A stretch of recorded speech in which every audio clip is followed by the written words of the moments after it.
Boa noite, irmãos, a graça e a paz. Louvado e exaltado é o nome do Senhor. Parece algo simples, e na verdade né? Para Deus, mas estar aqui, querer estar aqui, onde o irmão Edinaldo começou a mensagem perguntando o que nos motiva a estar reunidos, estar exposto diante dessa palavra. O que nos motiva? Aí eu, como sou bem gaiato, eu disse, rapaz, eu não sei o que é não, mas para a honra e glória do Senhor Jesus, desde o tempo que eu comecei, eu nunca escorreguei numa casca de banana. O que é escorregar na casca de banana? O pessoal diz que é desviar, decair da graça, abandonar o evangelho. Existem os altos e baixos na vida de todos nós. Mas o que nos motiva é o Santo Espírito. E não é simples, irmãos, nos reunirmos para adorar o Senhor. Não é algo que qualquer pessoa pode fazer. Porque se qualquer pessoa pudesse fazer, nós não estaríamos assim. É individual, é pessoal e é racional. Nosso culto racional ao Senhor. Existe uma racionalidade do Santo Espírito que nos conduz. Queria convidar vocês a estar juntos lendo Atos do Espírito Santo na vida dos apóstolos. Vocês já viram esse livro? Atos do Espírito Santo na vida dos apóstolos. Porque os atos não foram dos apóstolos. As ações foram, mas os atos foram do Espírito Santo. É o capítulo 2, do verso 42 ao 47. E quando eu falei que não é simples, perseverar na doutrina não é simples. Amém? Vamos nos colocar de pé em reverência a esta palavra.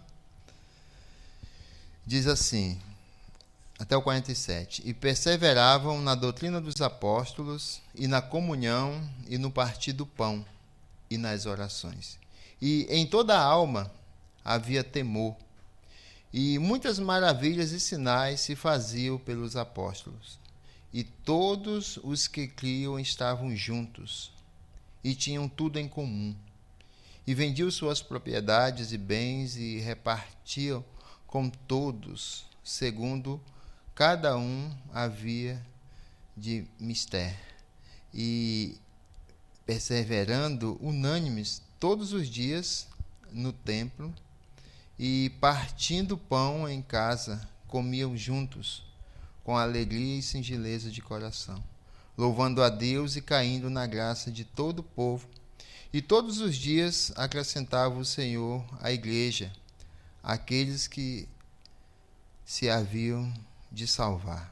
Vamos orar, irmão Edson, nos eleve a Deus por meio da oração, e depois nós vamos estar com o Ministério de Música, 2 cânticos. E depois do Ministério de Música, antes do Edson orar, nós vamos ter os pedidos. Pense nisso, tá bom? Oremos. Quero buscar o Senhor, do seu Espírito e seu amor, e na palavra vou refletir, pois suas ordens eu quero cumprir. Ó Senhor,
dirigir. Com fervor quero te seguir, para hoje e sempre te honrar, e teu amor ao mundo mostrar.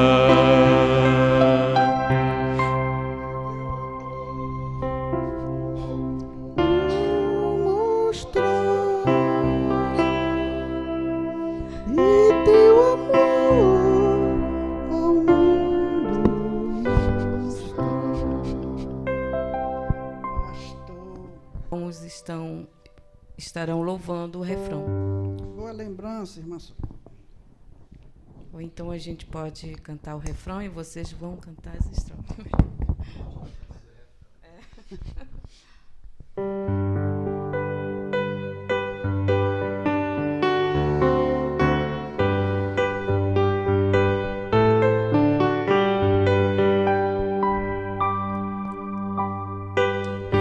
Nas promessas do meu Salvador, cantarei louvores ao meu Criador. Fico pelos séculos do seu amor, firme nas promessas de Jesus.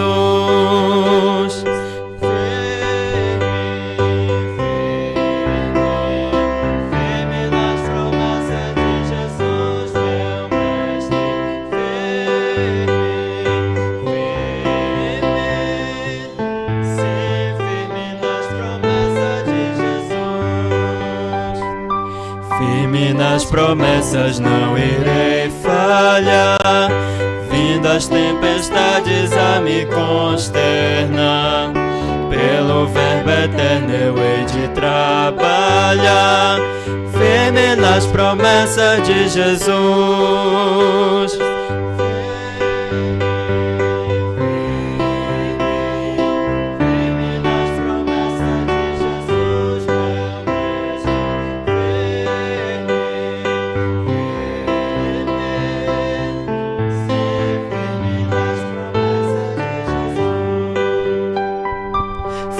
Nas promessas sempre vejo assim, purificação no sangue para mim, plena liberdade viverei sem fim, firme nas promessas de Jesus.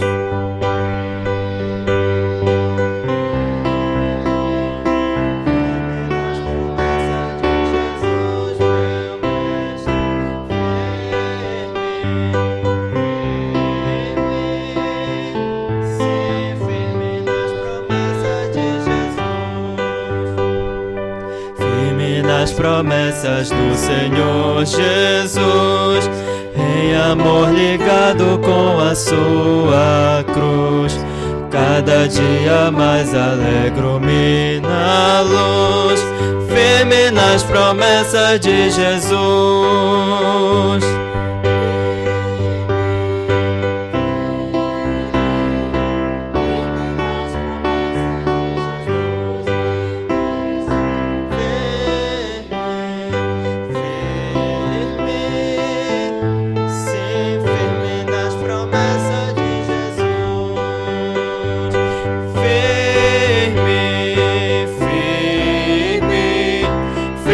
Nas promessas de Jesus, meu mestre, firme,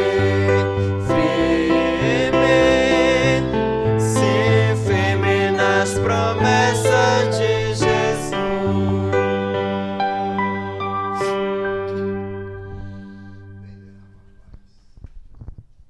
Você quer depois?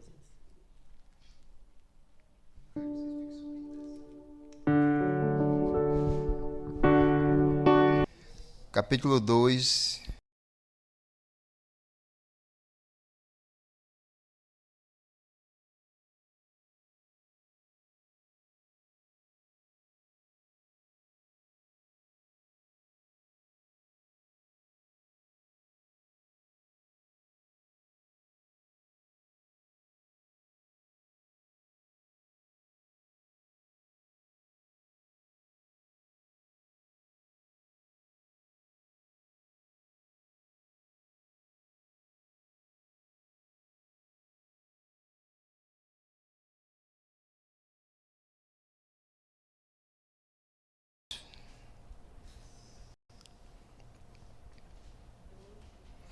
Filipenses 2, de 3 a 4. 2, 3 a 4. Nada façais por contenda ou por vanglória, mas por humildade. Cada um considera os outros superiores a si mesmo. Não atende cada um para o que é propriamente seu, mas cada qual também para o que é dos outros. Que bênção. Nós estamos ouvindo isso direto nos cultos, nas reuniões, nas reflexões, nas meditações. O versículo 5, olha só o que está dizendo no versículo 5. Pode ler, Marcos. Seja. 5. Isso. De sorte que haja em vós o mesmo sentimento que houve também em Cristo Jesus. Seja a atitude de vocês, na linguagem NVI, a mesma de Cristo Jesus. E aí nós estudamos na aula passada que Cristo se esvaziou. Então, quando nós prestamos culto a Deus, nós não deixamos de ser nós mesmos, mas precisa haver um sentido que não tenho que me preocupar com nada. Eu tenho que me esvaziar. Aí você deixa de ser homem, de ser pessoa, de ser ser humano, quando você faz isso? Não. Aí Paulo ele diz assim, seja a atitude de vocês igual a de Cristo. Então, quando alguém disser para vocês que essa doutrina da quinose está certa, você diz que está errada, porque Cristo não deixou de ser Deus. O que nós estamos estudando? Que ele é 100% Deus e ele é 100% homem.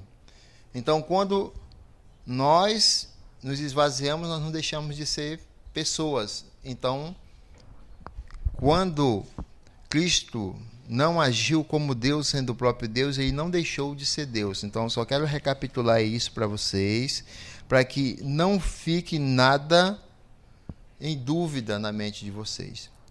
E Paulo ele reitera, diz, seja a atitude de vocês a mesma de Cristo. Seja a atitude de vocês a mesma de Cristo. Não viva para os seus próprios interesses. Ele, sendo Deus, se tornou homem, habitou entre nós. Isso é um esvaziamento. Mas ele não deixou de ser Deus. Deu para entender? Quando Paulo diz que ele se esvaziou-se, fica bem claro, né? Então, vamos para a nossa aula de hoje. Imutabilidade e oração. Nós combinamos que a cada quarta-feira nós íamos trazer um atributo de Deus. Vocês sabem qual foi o atributo da aula passada? Por favor, diga que sim. Qual foi o atributo da aula passada?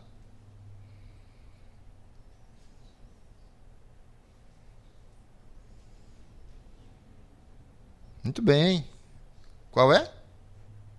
Gente, vocês precisam entender isso.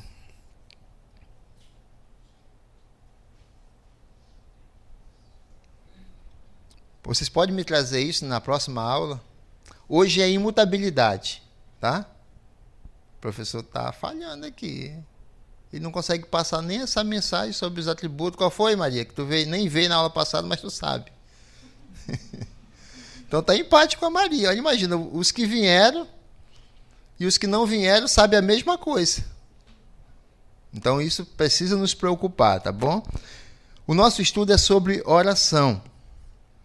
E na aula passada nós falamos sobre a quinoses, que é o esvaziamento. Eu trouxe aqui um negócio bem rápido para vocês lembrarem, mas vocês esqueceram qual foi o atributo. Então, procure lembrar, tá? Procure lembrar. E foi um dos atributos assim que fica gritante. E faz parte dos 4 principais, que a Glória naquele dia ela só errou por um que ela não sabia, mas já falamos sobre isso. Agora a pergunta é: Deus muda? Eu tenho falado para vocês e vou repetir. Não adianta vocês orar achando que vão mudar Deus, porque não vão. Aí fica a pergunta de vocês: e por que orar? Aí tem a outra preocupação. Deus é soberano, passado, presente e futuro. Ele está sabido de tudo. E ele sabe exatamente o que está acontecendo. E se ele é soberano, a soberania de Deus, então por que eu vou orar? Porque se ele já sabe como é que vai acontecer, por que eu vou orar para Deus? Essas perguntas acontecem quem é calvinista extremo, e quem ouve eles falando pensa que não precisa orar. Tem crente que não ora, você sabia disso? Tem gente que não ora, não vou falar crente, me perdoa, Senhor, chamar essa pessoa que não ora de crente. Porque não deve ser crente uma pessoa que não ora. Tem gente que não ora, tem gente que não gosta de orar. Então preste atenção. Deus não vai mudar só porque você ora. Tá certo, presidente? Ele não vai mudar. E ele é soberano. Mas o fato de eu saber que ele é soberano e não vai mudar, isso não é motivo para mim não orar. Então fica uma questão bem gritante para você se preocupar. Então, por que eu vou orar se ele não vai mudar? Está aí o nosso tema. Qual é o atributo de hoje? Imutabilidade, tá? O que quer dizer isso? Deus não muda. E oração. Nós vamos trabalhar isso aí hoje. Esse negócio aí quebrou. Passa lá, Marco, para nós lá, por favor. Não sei porque que não quer pegar, mas tudo bem. Deus não muda. Deus não muda. Deus não muda. Se Deus não muda, imutabilidade. Então, por que eu devo orar? Eu posso terminar a aula aqui se estiver difícil para os irmãos, tá? Isso eu já até falei já. Bora lá. Tá? Aí que eu tô. Quando eu for falando, tu vai passando, tá? Vai ficar bonito agora. É só isso que eu vou falar. Deus não muda, já. Pronto. Deus não muda. Aí você vai olhar algumas passagens bíblicas junto comigo, para não tentar refutar antes do tempo. Agora só, não mudar não significa que ele não age. Não mudar é atributo. Tem coisas, atributos, nós estamos estudando. Não muda. Mas por meio da minha oração, Deus vai agir. Epa, também não. Deus não vai agir por causa da minha oração. Pastor, então eu vou parar de orar. É o que o senhor está dizendo. Não. Você vai orar porque Deus já impulsionou você a orar e a sua oração faz parte do processo de ação de Deus. Olha como fica diferente as coisas. Vocês estão entendendo? Deus não muda. A minha oração não vai fazer Deus agir. Sabe, aquela porta de trabalho que a gente ouve, estou careca de ouvir isso, sabe? Aquela enfermidade, eu já falei sobre isso aqui. Que o mesmo Deus que pode curar, pode não, que cura a tua enfermidade, é o mesmo Deus que permite que tu adoeça, dependendo da circunstância que tu está vivendo aí. Não quer dizer que a doença, o que está acontecendo, seja por conta do teu pecado ou porque Deus está fazendo alguma coisa, provocando alguma coisa, não. Existe uma história que tu não conhece e que Deus conhece o princípio e eu acredito que Ele conhece até o fim. Então, do princípio ao fim, Ele conhece. Só que a gente, ignorantemente, a gente vai orar e a nossa mente vai convencer Deus a fazer o que a gente realmente está pedindo. Gente, por favor, se você acredita nisso, até hoje tem que parar. Tá? Então, o nosso estudo é imutabilidade e oração. E o nosso slide está aí. Deus não muda. Deus não muda. Eu orei e Deus agiu. Isso é muita inocência quando nós acreditamos assim. Deus agiu porque eu orei. Fulano aí é fruto da minha oração. Eu posso até dizer que tem uma lógica o fato de você não ser onisciente. Você não conhece todas as coisas, mas Deus conhece. Imagina, Deus tem um plano, tem um projeto, e Ele incluiu você, e Ele vai usar você nesse projeto. Então, você não ora para mudar a ação de Deus. Você ora porque Deus, por meio do Espírito Santo, levou a você a orar por determinada coisa que Ele já decidiu que ia fazer. É mais poderoso isso. A soberania de Deus. Porque alguns entendem assim, poxa, eu vou orar para que esse Deus é poderoso, ninguém pode mudar e Ele já sabe todas as coisas. Para que eu vou orar? A pergunta que você deve fazer é assim, por que eu não oro a um Deus tão grandioso, tão poderoso? Por que eu não oro? E você poderia fazer essa pergunta para você agora. Como é que tem sido a sua vida de oração? Alguém me falou para mim que eu faço as minhas obrigações todinhas. Oro de manhã, oro no almoço. Não é obrigação.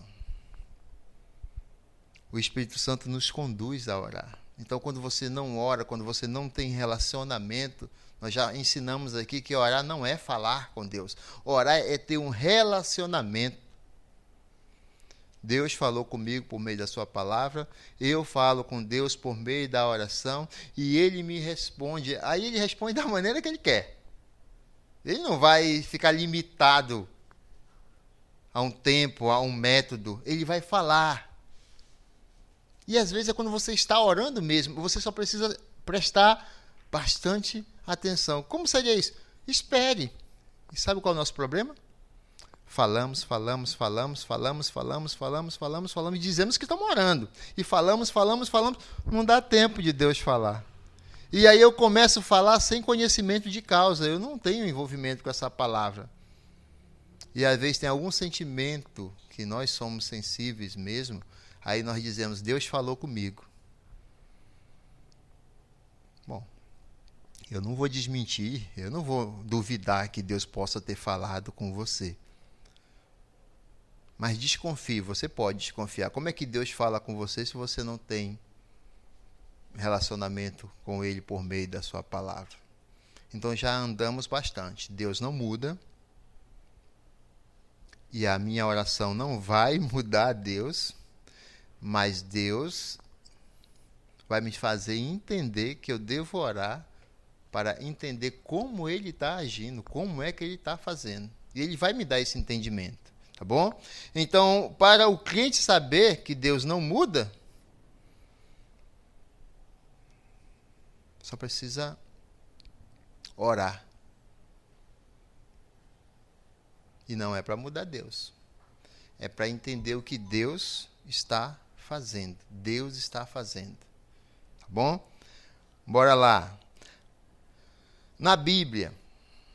Vamos olhar na Bíblia. Êxodo, alguém pode ler? 3,14.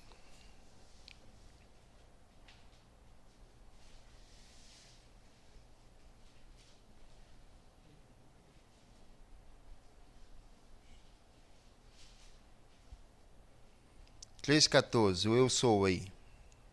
Disse Deus a Moisés: Eu sou o que sou. Disse mais: Assim dirás aos filhos de Israel: Eu sou, me enviou a vós outros. Esse nome, o homem do Veterotestamentário está aqui. Esse nome não explica nada, não justifica nada. Você faz que nem Moisés. Faça exatamente o que ele ouviu e falou. Isso tem se passado de geração em geração. Quem for, o eu sou me enviou. O eu sou é o nome de Deus. E você pode chamar Jeová, El Shaddai, Javé, Iavé. Você pode chamar como você quiser. E qual é o tempo? Mas quando nós percebemos que por mais que a cultura, por mais que as pessoas que estão traduzindo, elas tentam mudar o nome dele, não é um nome que a gente possa colocar no filho. Como é o nome do teu filho? Eu sou. Não dá para colocar o nome desse numa pessoa. A gente tem Deus, né? As pessoas colocam deusa, coloca tanto nome nos filhos, mas eu nunca vi, pelo menos eu nunca presenciei. Quem é que tem condição? Porque esse nome é o nome acima de todos os nomes, que não há uma compreensão. E ele é atemporal, ele está fora do tempo. O senhor quer falar, presidente, sobre o eu sou? Não? Tem medo, é? Nem o Arthur falou outro dia, não tem coragem. Eu não sou. É interessante essa frase aí. Porque se eu sou, automaticamente, o que ele falou aí? Eu não sou. Só que nós achamos que nós somos alguma coisa. Então, diante desse nome, quem foi que falou? Quem mandou? O eu sou. E creram nele. Foi porque entenderam o nome? Não. Isaías, ele diz assim: dá-me ouvidos, ó Jacó, e tu, ó Israel, a quem chamei, eu sou o mesmo. Eu, o primeiro, eu também, o último. Irmãos, vocês têm noção do que o profeta Isaías está anunciando aqui? Aí vocês dizem assim, era difícil de entender naquela época, eles não tinham nem Bíblia. Como é que alguém que é o passado, presente, futuro, atemporal, alguém que está no domínio de tudo, como é que eles iam entender? E eles entenderam. Quem creu. Quem não cria, não entendeu nada. Talvez a mesma coisa aconteça hoje. E como é que eu demonstro que eu creio? Ore. Ore ao eu sou. Ore a ele. Se você não ora a ele, é porque você está com aquelas pessoas daquela época que não creu. O profeta Malaquias, olha o que ele diz. É o 3:6. Porque eu, o Senhor, não mudo. Por isso, vós, ó filho de Jacó, não sois consumido. Eu, o Senhor, não mudo. Eu, o Senhor, não mudo. Nós estamos estudando hoje o atributo de Deus. Deus não muda. Então, no Novo Testamento, o autor de Hebreus, ele cita também. Romanos também, capítulo 1, versículo 23, vai citar.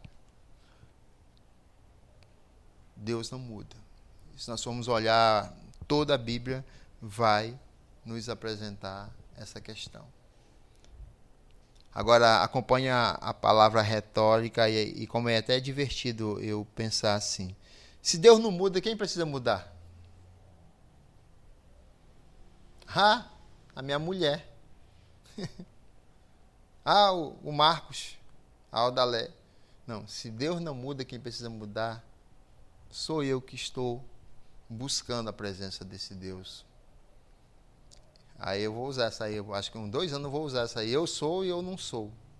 O eu sou me enviou, mas eu não sou. Ele aqui é, então eu preciso mudar. Marcos, vê se tu acha um slide aí. Porque Deus não muda. Porque é parte do seu ser.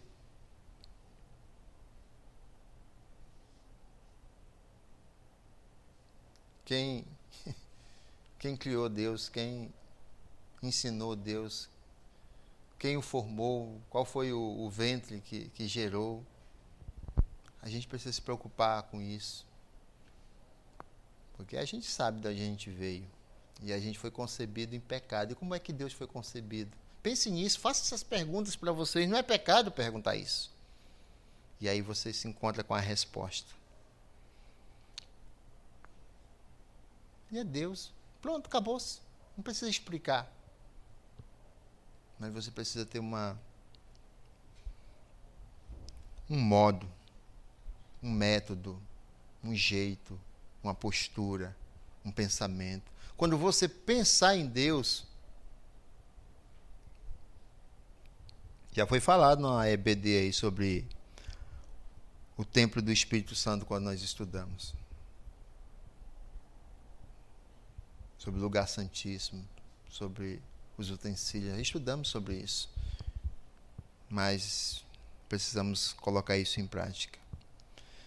Deus jamais deixará de possuir o seu atributo, a sua qualidade.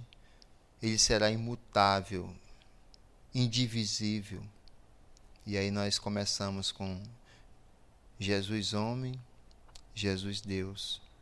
E agora nós estamos olhando para a autossuficiência, a perfeição. Nós não conseguimos entender o que é isso, porque nós não sabemos o que é perfeito. Mas nós acreditamos que ele é assim. Isso já basta. Isso já é o suficiente. Eu tenho um comentário aí do Luiz. O que ele diz? Se cremos que Deus é autoexistente, eterno, perfeito e onisciente, necessariamente também devemos crer que ele não muda. E quando fala de atributos, nós queremos...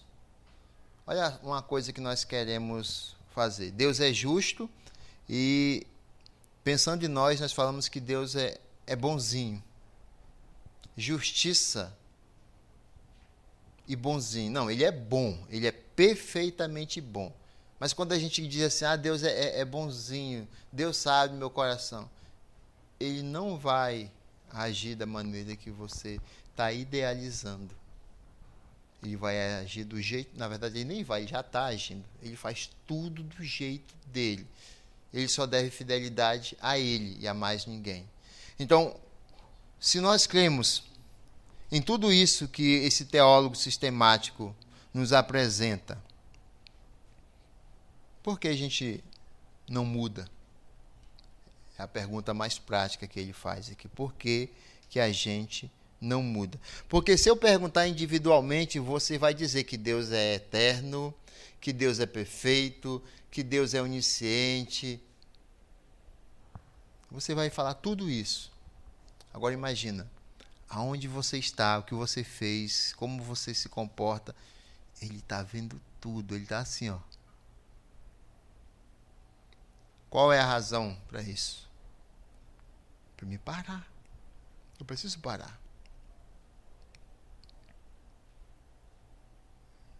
Porque ele vai nos fazer entender o que nós estamos fazendo errado. Se você for dele, ele vai até se preocupar, seria uma palavra que não se encaixa muito, mas ele vai dar um jeito de você entender.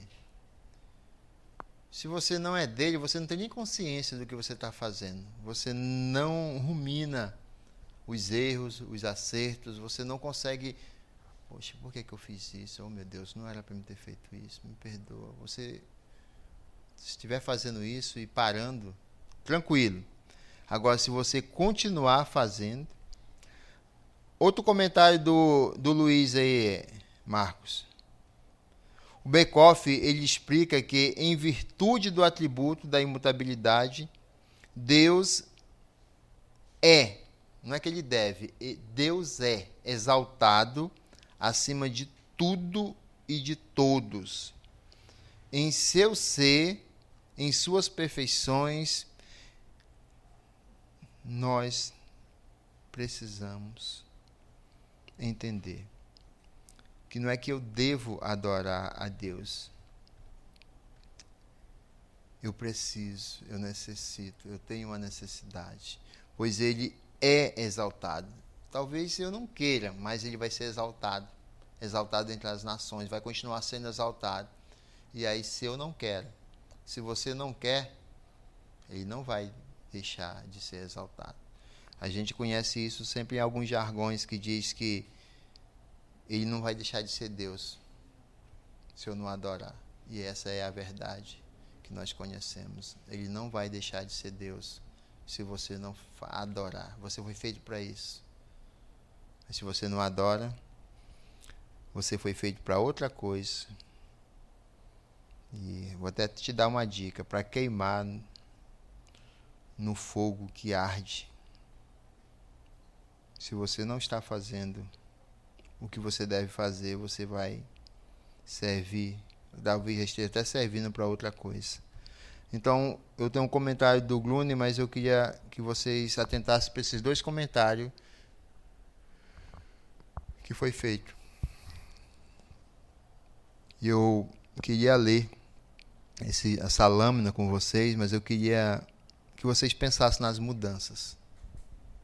Não é ler por ler, é um teólogo sistemático também. Eu não estou trazendo uma concepção minha, mas quando eu leio e acredito naquilo que eu leio, que é a luz das Escrituras, eu compartilho com vocês. Olha o que ele diz. Deus está cercado de mudanças nas relações dos homens com Ele, mas não há nenhuma mudança no ser de Deus, em seus atributos, em seus propósitos e motivos de ação, nem em suas promessas. Tudo que Ele prometeu, tudo que Ele decidiu, desde o princípio fazer, Ele continua fazendo. E Ele não vai mudar nada por causa de você. Aí vem uma luz. Você sabia que pode mudar? Não Deus. Mas Ele muda a nossa história. Olha só o exemplo. Eu fui gerado em pecado e eu fui criado para ir para o inferno. Eu sou digno de inferno.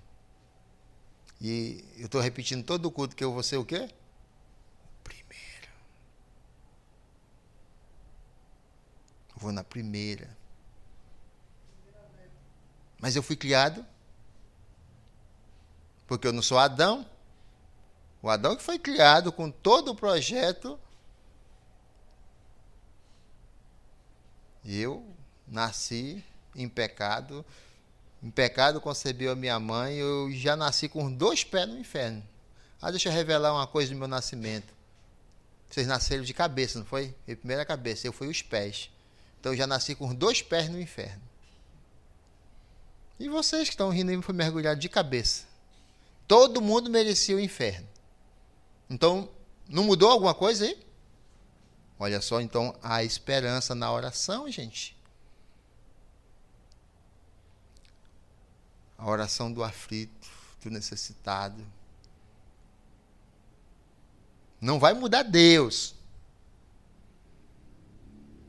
Mas vai trazer o norte, a maneira que você vive para o centro de Deus. Você vai começar a ver como é que Deus está agindo na sua vida.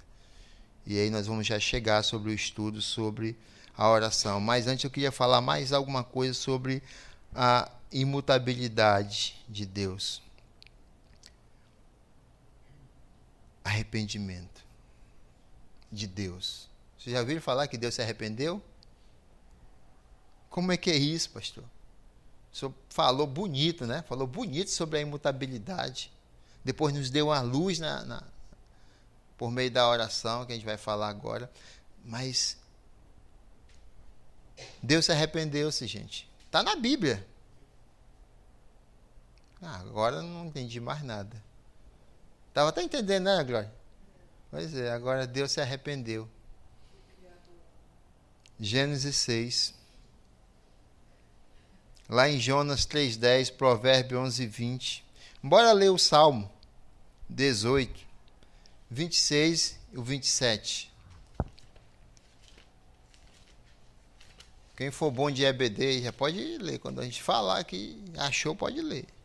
Salmo 18, de 26 ao 27. 2 versículos.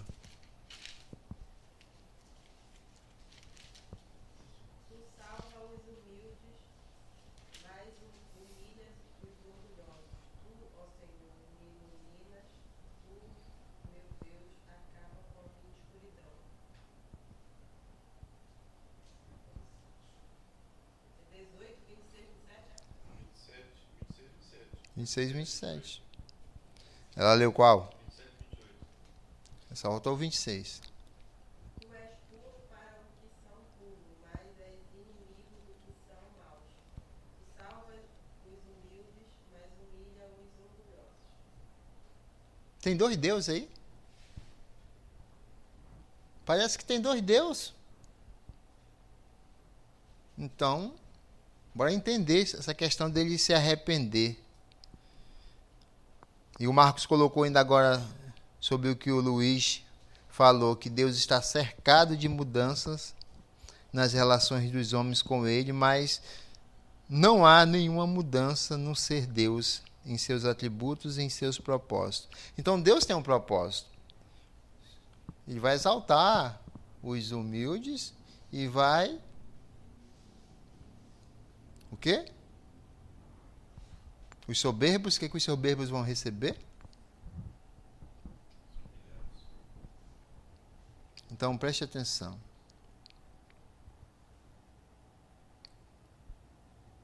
É só um Deus, mas se você é puro, ele vai se revelar a vocês em pureza.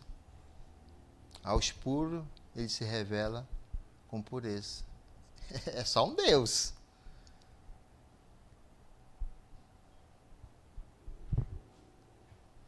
Mas os perversos, ele reage à altura.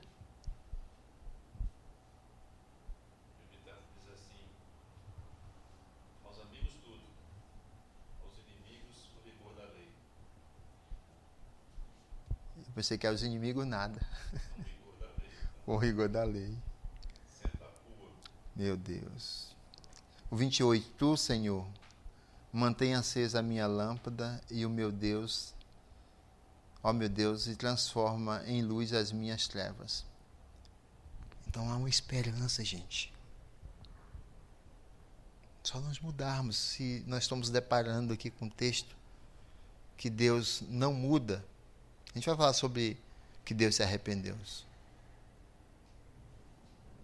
Mas eu vou ser tratado da maneira que eu sou impuro. Está aqui, ó, para ti. Justo? Está aqui para ti. Dois deuses?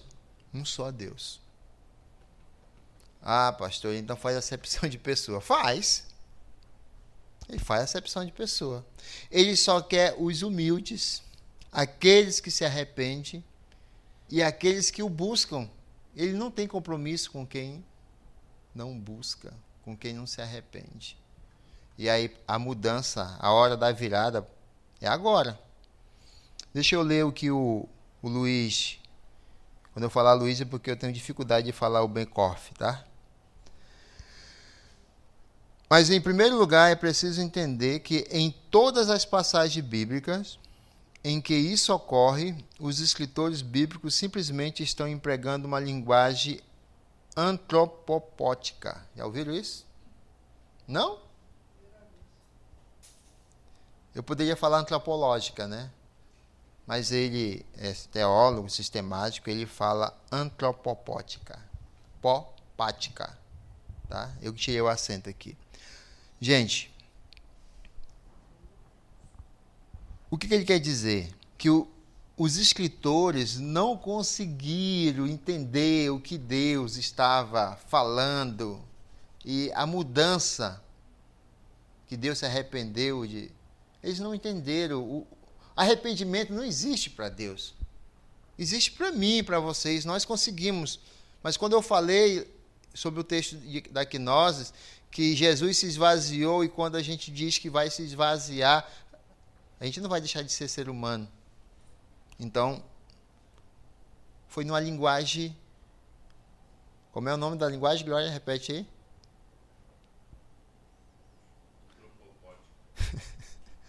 Antropopática.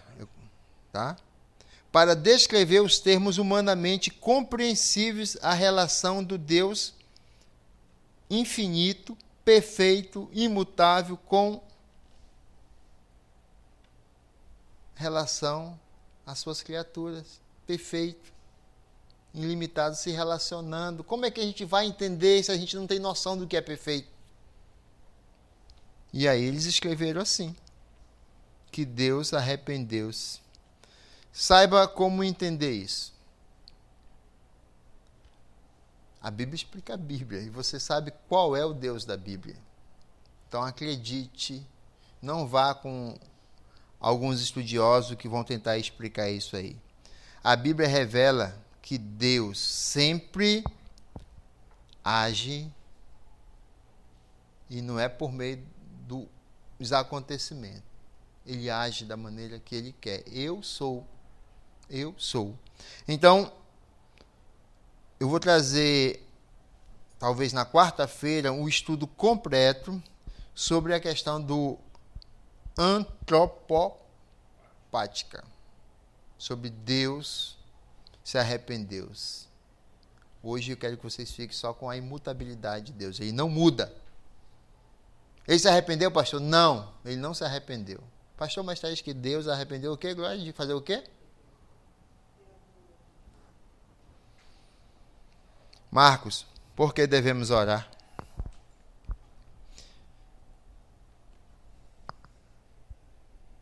Olha, Marcos já respondeu.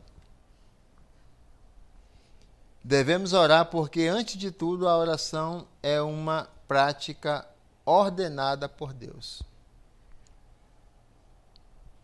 Quando oramos, nós adoramos a Deus, agradecemos a Ele por tudo, confessamos os nossos pecados, reconhecemos que somos carentes de sua graça e misericórdia e fazemos nossas petições e intercedemos pela igreja. Mas sabe o que nós fazemos quando nos reunimos aqui? Senhor, cura minha... Eu saio lá de casa. Eu moro aqui nessa... Não é muito boa essa comparativa aí. Eu saio lá de casa para vir aqui orar com os irmãos para que Deus tire minha dor de cabeça. Ou eu estou com a unha encravada, irmãos, vai fazer uns dias aqui. Eu queria que Deus... meu Senhor, tem misericórdia da gente. Não venha para cá orar por você. Não venha. Você gastou shampoo, sabonete, sabe? Perfume para vir para cá. Gasolina, nem quer tocar nesse assunto. Para vir para cá para fazer um pedido por você. Sério que você não poderia fazer isso lá na sua casa? Vir aqui tem a ver com o Evangelho, tem a ver com o poder de Deus. Não tem a ver com as nossas necessidades. É por isso que nós estamos batendo na tecla para ensinar a igreja a orar. A igreja tem que aprender a orar. Já falei que não é para vir para cá meio-dia com a Bíblia debaixo do braço. Já falei que não é para vir aqui de madrugada me acordar para me chamar para orar. Tem uns cultos. Aí você faz tudo isso. E não é pelo Evangelho. Se não é pelo Evangelho, não é oração. Ah, pastor, mas a Bíblia diz que nós devemos orar uns pelos outros. Eu oro pelo Márcio que ele ora por mim. A oração dele não vale, a minha que vale, que é do pastor, né? Vamos pensar nisso. Então vamos orar pelo presidente. Por que devemos orar? Faça essa pergunta. Está aí o Marco respondendo.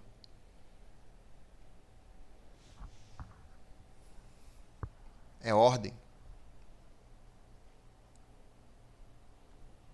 Mas a causa é o Evangelho. Não é mansão, não é iate. Posso falar aqui um pecadinho aqui? Quando a gente fala da gente, sempre é pecado. Um dia que a gente estava batendo a cabeça aí Aí eu fiquei pensando em tirar assim o eletricista. Não, calma aí que eu vou orar. Eu pensei nisso, sabe?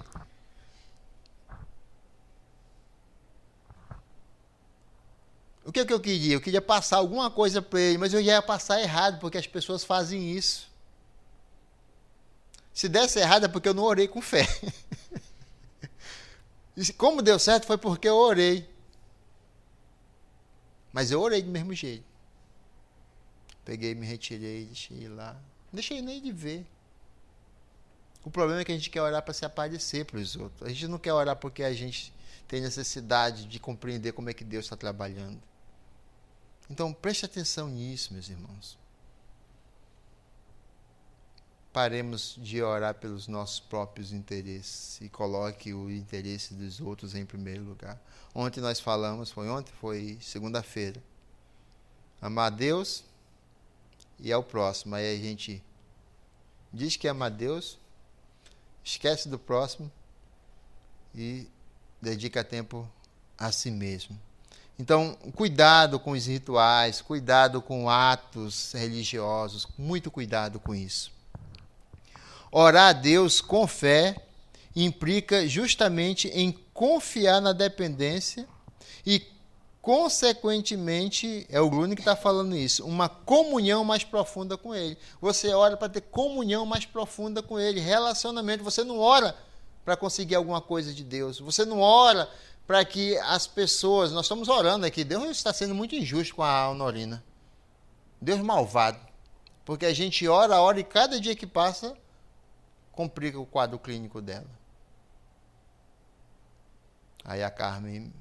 Irmãos, estamos aqui agradecendo a vocês pelas orações. Deus está no controle. Deus sabe exatamente o que está fazendo. Eu digo, ô bênção. Porque uma filha cuidando da mãe cada dia que passa. Então a oração não é para curar. A oração é para que Deus continue fazendo. E se Ele permite que ela fique naquele local, quem sou eu? Não sou, né? Não sou eu ninguém. Então, não ore entristecido, porque às vezes a gente quer se compadecer, né? E ficar... Lógico que a gente sente como ser humano, mas a gente não pode sentir a ponto de esquecer que Deus está no controle. E o que a gente não pode fazer? Deixar de orar. Não pode. Ou seja, aumente o seu relacionamento com Deus por meio da vida da Honorina. Até aprendi a falar o nome, tanto orar por ela que eu não sabia. Olha só como uma oração é boa. Então faça isso. Ore. Mas não ore para que Deus faça o que você está pedindo. Por que precisamos orar se Deus conhece todas as coisas? A gente vai ficar meio enrolado agora aqui, tá? Tem essa pergunta aí, Marco? Por que precisamos orar se Deus conhece todas as coisas? Eu acho que eu coloquei aí por que orar. Somos carentes da sua graça e misericórdia. Nós devemos orar porque Deus é Deus.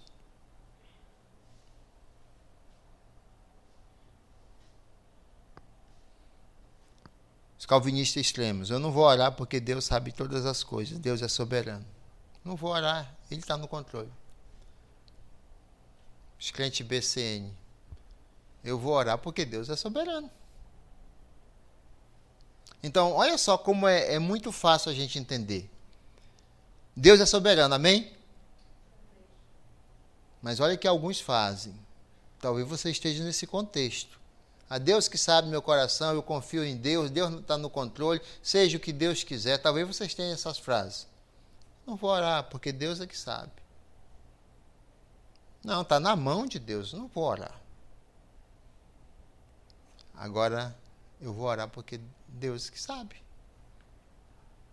Então, é algo quase tolo que eu estou falando aqui.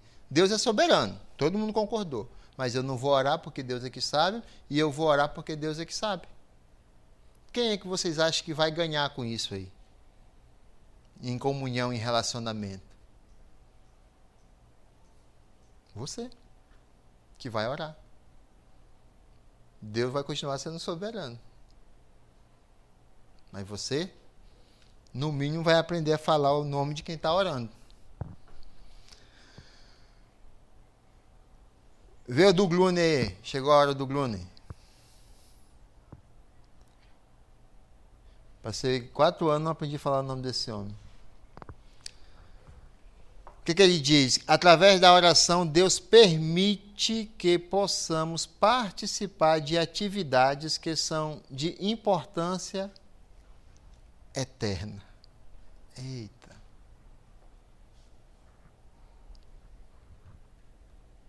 Como? Através da oração. Você está participando dos planos de Deus. Então, quem não ora, continua acreditando que Deus é soberano, mas não tem nem uma parte no reino dele na eternidade. Então, nossa limitada mente, ela não consegue compreender plenamente essa verdade. mas o fato de nós não conseguirmos entender plenamente essa verdade não nos dá o direito de não orar. Então, todo mundo veio hoje aqui simplesmente para ser impelido a orar mais. E quem não está orando nada, fique sem orar mesmo. Não vai fazer nenhuma diferença se você orar sem crer na soberania de Deus. Porque se você não está orando, é porque você não crê na soberania de Deus. Provavelmente você não é um salvo em Jesus Cristo. É por isso que você não ora. Pastor, mas eu queria, a partir de hoje, orar. Então comece a ler a Bíblia. Que primeiro você lê a Bíblia, depois você ora. E nós aprendemos desde pequenininho que a oração é alimento. Você sabe por que eu ri? Porque eu lembrei da cantora famosa. Deus atende a oração, oração é alimento. Já viu, Odalé, é isso? Oração não é alimento, meus irmãos. Alimento é a palavra de Deus. Só que são poesias, né? Fica bonito. Não na minha voz, né? O Márcio falou que um canta, outro espanta. Eu acreditei que eu que espanto. A oração, gente, muda a forma de Deus agir no tempo e no espaço. A oração não muda Deus. Eu queria que você anotasse aí na sua Bíblia, para você ler em casa. Então eu posso mandar, mas é melhor você anotar, que às vezes eu não mando. Eu posto, mas não posto onde você vai ler. A oração, eu acho que eu coloquei isso aí, Marcos. A oração muda a forma de Deus agir no tempo e no espaço. Olha, presta atenção que eu comecei falando que Deus não muda. Agora eu estou dizendo que a oração muda a forma de Deus agir no tempo e no espaço. E você vai olhar para os textos e depois você vai trazer isso aí para a gente discutir. Êxodo 32, de 9 a 14. Ah, tá aí. Obrigado, Ana. Desliga o meu também. Chega, tá ardendo aqui.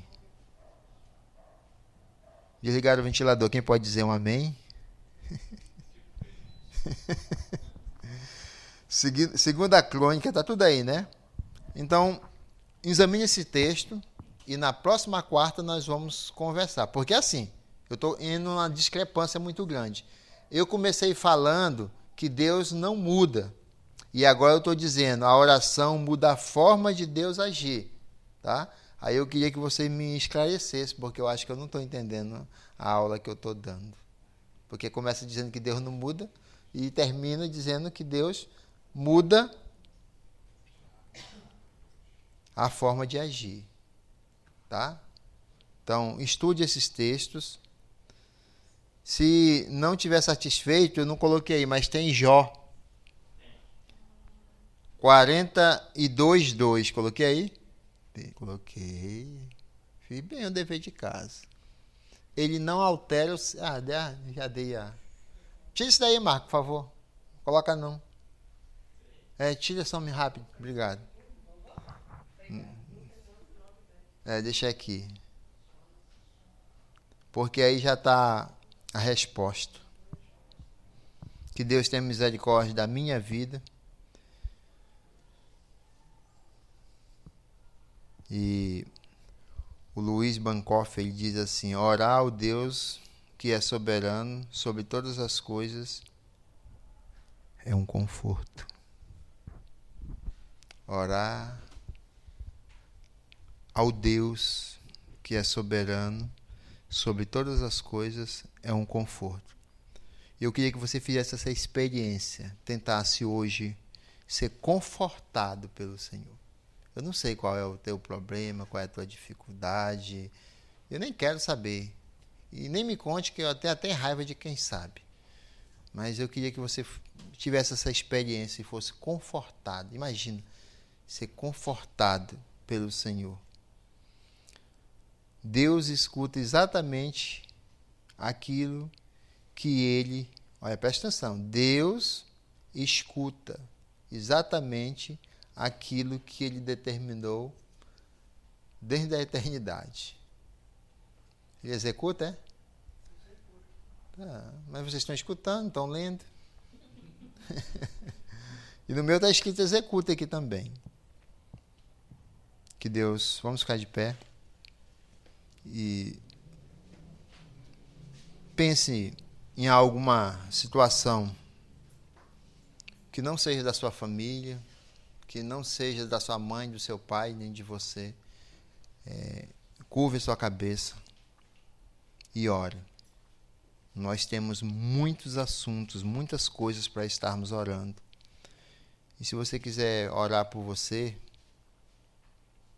chega lá na tua casa, faz um culto doméstico e ora. Ou então, entra em silêncio no teu quarto e ora. Mas agora eu queria que você pensasse o quanto é importante o que você vai estar apresentando. Quanto é importante. Nós somos muito egoístas. É mãe, é pai, é trabalho, é estudo. Vamos parar com isso e vamos orar a Deus e ser confortado por Ele. A gente vai fechar os olhos e em alguns minutos o irmão Edinaldo vai estar quebrando o silêncio e nos despedindo.